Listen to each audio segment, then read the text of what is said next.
Ey sarı baba hasta gel, ağlamı canımdır geden, ağlamı canımdır geden.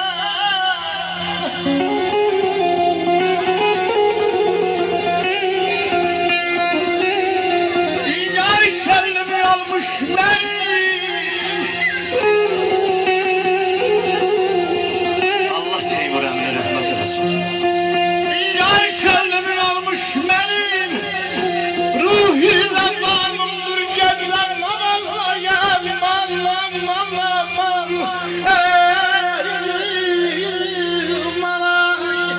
Bir gün komutanım bir zahmet olmasın. Çok sağ olun, var olun, var olun. Var olun, var olun, çok sağ olun.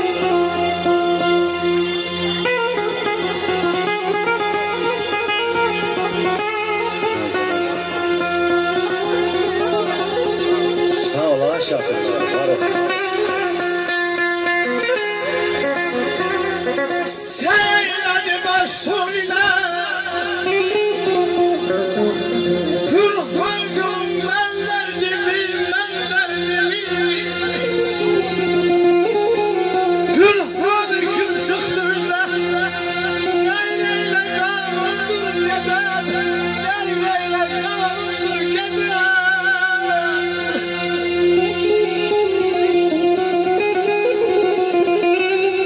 Bir dünceli ey nazenin, ey nazenin,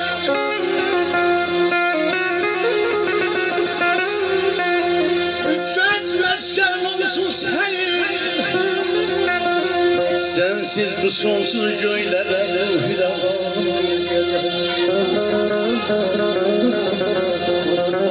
bir anda neyse koyma gene ol serva koymuştur canım, ol serva koymuştur canım, sabri tabanımdır gene. Yok ahdimi ay doktor bir yad et, gitmez olan bir yad et, çıkmaz körülden yad et. Hoş zamanımdır gelen seni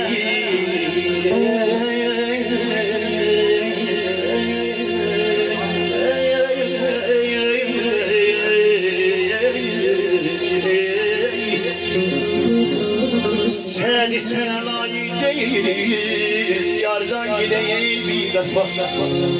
Gördüm ben ondan çok sefa, sabri tabanımdır geden, ay aman ey.